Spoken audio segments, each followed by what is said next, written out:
The yarn of the Nancy Bell. Ready? Yeah.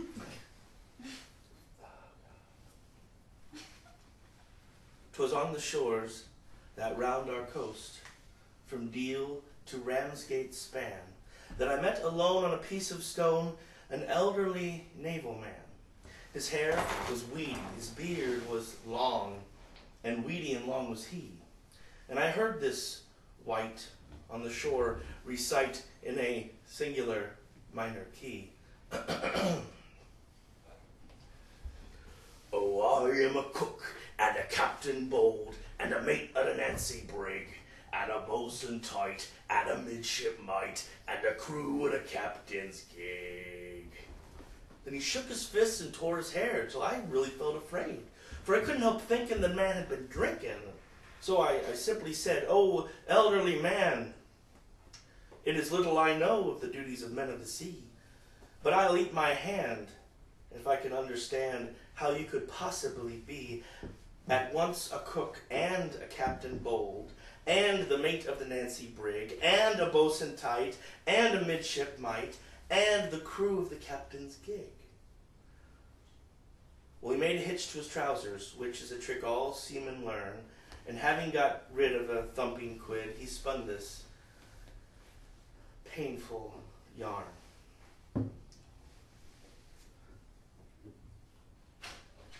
'Twas on the shores that round our coast, on the good ship the Nancy Bell, we sailed to the Indian Sea, and there on a reef we come to grief, which has often occurred to me. Pretty nigh all the crew was drowned, 'twas 77 a soul, but only 10 of the Nancy's men cried, "Here to the muster roll." 'Twas myself, and the cook, and the captain bold, and the mate of the Nancy brig, and the boatswain tight, and the midshipmite, and the crew of the captain's gig. Well, we gone a month without victuals nor drink, till a hunger we did feel. So we drawed a lot, and in according shot the captain for our meal. The next lot fell on the Nancy's mate, and a delicate dish he made. Then our appetite with the midshipmite, we 7 survivors stayed. Next, we murdered the boatswain, who much resembled pig. Then we victualled free to the cook and me on the crew of the captain's gig, till just myself and the cook was left. And the delicate question which of us two goes to the kettle arose, and we argued it out as sich, for I loved that cook like a brother I did. And the cook, well, he worshipped me, and we'd both be blowed if we'd either be stowed in the other chap's hole, you see.